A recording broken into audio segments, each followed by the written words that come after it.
أعوذ بالله من الشيطان الرجيم. بسم الله الرحمن الرحيم. ألف لام ميم. ذلك الكتاب لا ريب فيه هدى للمتقين. صدق الله العظيم.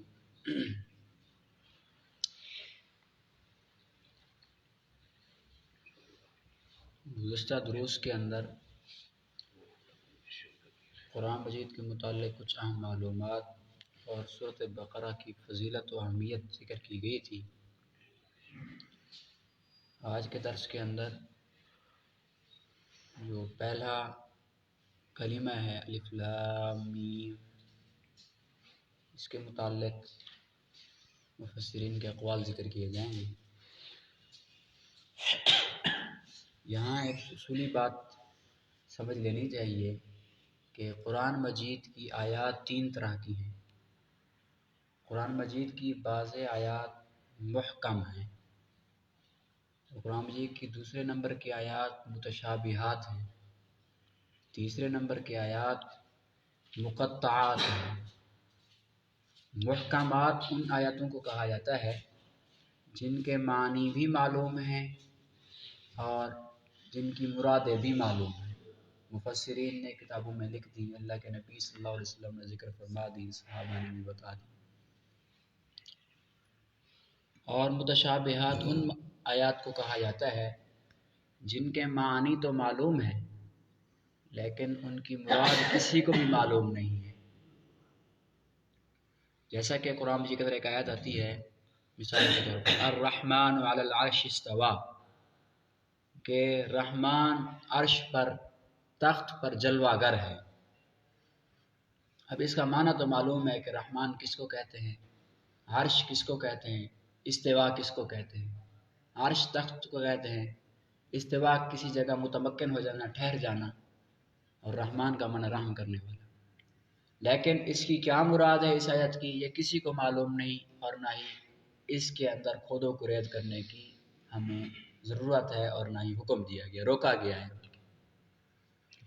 جیسا کہ امام مالک رحمہ اللہ سے منقول ہے، انہی آیات متشابہات کے متعلق فرمایا کہ والمعنی معلوم والکیف مجہول والسؤال عنہ بدعۃ، ان کے معنی تو مطلوب معلوم ہیں اور ان کی کیفیت کیا ہے، ان کی مرادیں کیا ہیں، وہ مجہول ہیں، وہ ہمیں نہیں دی گئی، اور اس کے متعلق سوال کرنا بدعت ہے۔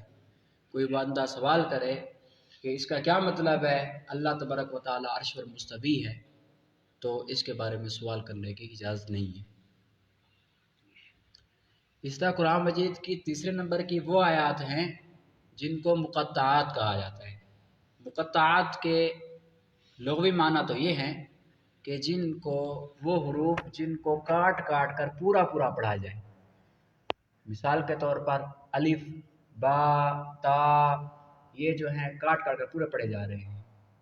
تو اسی طرح ہی یہاں شروع میں آ رہا ہے الف لام میم، یہاں الف کو بھی پورا پڑھا گیا کاٹ کر، لام کو بھی پورا پڑھا گیا، میم کو بھی پورا پڑھا گیا۔ وگرنہ پیچھے تو ایسا نہیں ہے، الحمدللہ رب العالمین میں حمزہ کو ہم نے حمزہ نہیں پڑھا، لام کو لام نہیں پڑھا، بلکہ ہم نے اس کا جز پڑھا ہے، پورا پورا حرف نہیں پڑھا۔ تو کاٹ کاٹ کر جن کو پڑھا جائے ان کو حروف مقطعات کہتے ہیں۔ اور اس کا جو مطلب ہے وہ یہ ہے کہ یہ ایسی آیات ہوتی ہیں جن کے تو نہ لفظی معنی کسی کو معلوم ہے اور نہ ہی ان کے معنی اور مطالب کسی کو معلوم ہو سکے۔ تو یہ تیسرے نمبر کی آیات ہے۔ اب اس میں بھی کھود و کرید کرنے سے روکا گیا ہے، اور کہیں مفسرین نے ان آیات کی معنی بیان فرمائے ہیں لیکن وہ معنی حقیقی معنی نہیں ہیں، بلکہ بطور تمثیل کے قرآن مجید کے فہم کو قریب کرنے کے لیے، تاکہ لوگوں کو بات سمجھ میں آ سکے، اس لیے معنی بیان فرمایا، وگرنہ حقیقتاً اس کے معنی نہیں ہیں۔ اس لیے مفسرین ان آیات کے شروع میں اللہ اعلم بمرادہ فرما دیتے ہیں کہ اللہ ہی اس کی مراد کو خوب جانتا ہے کہ کیا مراد ہے۔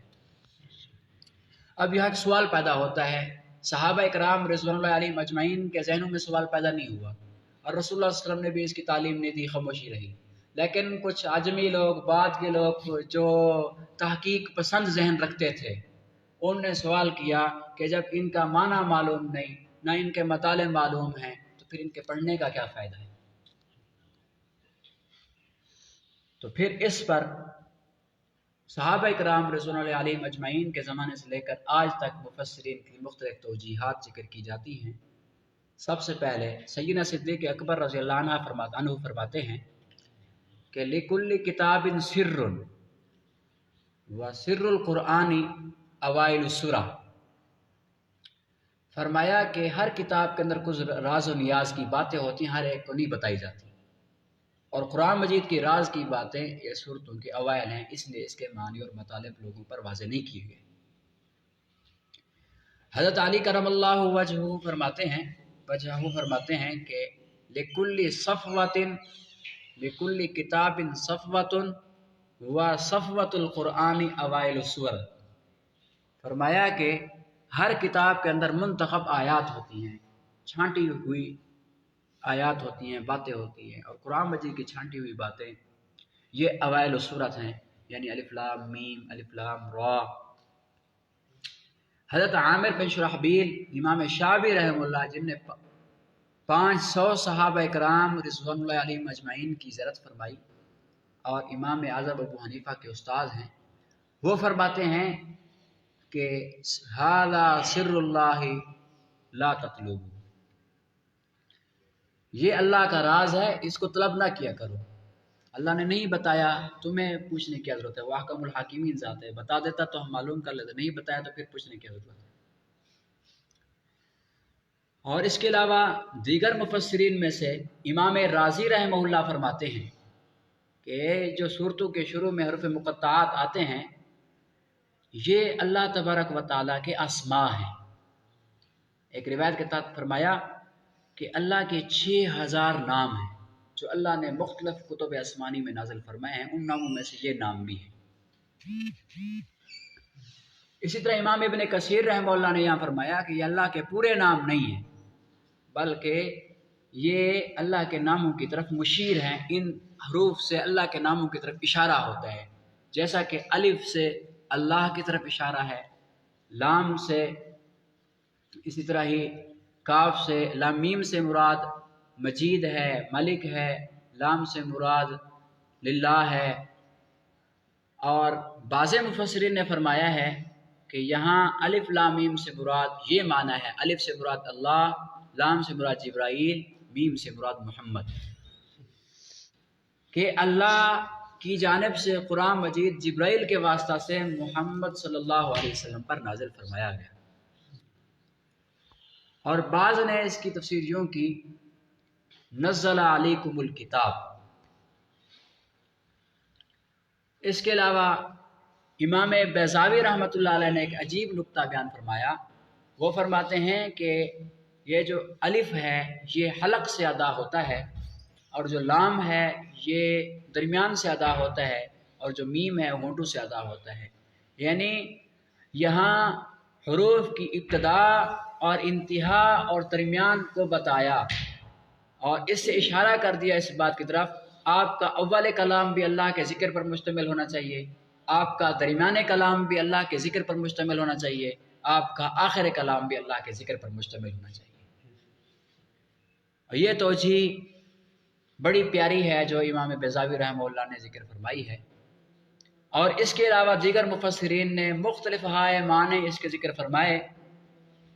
تو علامہ جلال الدین سیوطی رحمہ اللہ نے الاتقان میں ان تمام معنی پر تبصرہ کرتے ہوئے فرمایا کہ یہ سارے کے سارے معنی جنہوں نے بھی ذکر فرمائے ہیں، جن مفسر نے ذکر فرمائے وہ بطور تمثیل کے تھے، حقیقی بات یہ ہے اور تحقیقی بات یہ ہے اور سب باتوں کا خلاصہ یہ ہے کہ اس آیتوں کا معنی اور مطلب بیان کرتے ہوئے یوں کہا جائے، اللہ اعلم بمرادہ، اللہ ہی اس کی مراد کو خوب جانتا ہے۔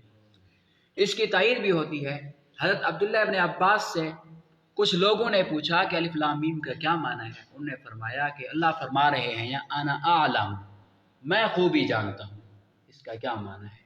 تو اس لیے علامہ جلال الدین سیوطی رحمہ اللہ فرماتے ہیں کہ یہاں یہی کہا جائے، اللہ اعلم بمرادہ۔ اور بعض لوگ جو آج کے متجددین دین ہیں وہ ان آیتوں پر اعتراض کرتے ہیں. وہ کہتے ہیں کہ بھی یہ آیتیں تو جب ان کے معنی اور مطالب ہی معلوم نہیں ہیں، اللہ نے ہمیں ایسے ہی پڑھنے کا حکم دے دیا. تو ان کو ہم جواب دیتے ہیں. حضرت عبداللہ ابن مسعود کی روایت ہے کہ وہ فرماتے ہیں کہ جس نے قرآن مجید کا ایک حرف پڑھا، اللہ کے نبی صلی اللہ علیہ وسلم سے روایت ہے کہ جس نے قرآن مجید کا ایک حرف پڑھا، ایک حرف کے بدلے میں 10 نیکیاں ملیں گی. وہ فرماتے ہیں کہ میں یہ نہیں کہتا کہ الف لام میم ایک حرف ہے، بلکہ الف ایک حرف، لام ایک حرف، میم ایک حرف. تو گویا کہ ان 3 حروف کے پڑھنے کی وجہ سے 30 نیکیاں ملی. معنی سمجھ میں آئے یا نہ آئے تو یہ فائدہ تو ضرور ہے کہ نیکیاں تو ملیں گی. تو یہ بھی تو ایک فائدہ ہے. اور اس سے ایک بات یہ بھی سمجھ میں آ گئی کہ جو لوگ اس بات کی کوشش میں لگے رہتے ہیں کہ ہمیں ہر جزی معلوم ہو، تو یہ بھی ان کے وہم کو باطل کر دیتا ہے، ان کے نظریے کو باطل کرتی ہے یہ آیت کہ تم کوشش اگر کرنا چاہو گے تو تمہیں دنیا کی کائنات کی ساری چیزوں کا علم کبھی بھی نہیں ہو سکتا. اور اسی طرح ہی اس سے ایک اور نقطہ بھی ملتا ہے کہ اللہ نے ہم سب لوگوں کو، مشرکین کو، کفار کو، جو قرآن پر اعتراض کیا کرتے تھے، اللہ نے چیلنج کیا ہے. عرب، خاص طور پر عرب کے لوگوں کو چیلنج کیا اور کہا کہ تم جو اپنے کلمات بناتے ہو وہ انہی حروف سے بناتے ہو جن حروف سے میرا کلام بنا ہوا ہے. تو اگر تم چاہتے ہو، یہ سمجھتے ہو کہ یہ قرآن مجید اللہ کی جانب سے نازل کردہ نہیں ہے، تو اس جیسا قرآن مجید لے کے آؤ، کیونکہ حروف تو وہی ہیں جو تم پڑھتے ہو، تم لے کے آؤ اس جیسا قرآن. اللہ نے چیلنج کیا وَإِن كُنتُمْ فِي رَيْبٍ مِّمَّا نَزَّلْنَا عَلَىٰ عَبْدِنَا فَأْتُوا بِسُورَةٍ مِّن مِّثْلِهِ، کہ اگر تم اس میں شک میں ہو کہ یہ اللہ کی جانب سے ہے یا نہیں تو پھر اس جیسی ایک سورت لا کے دکھاؤ.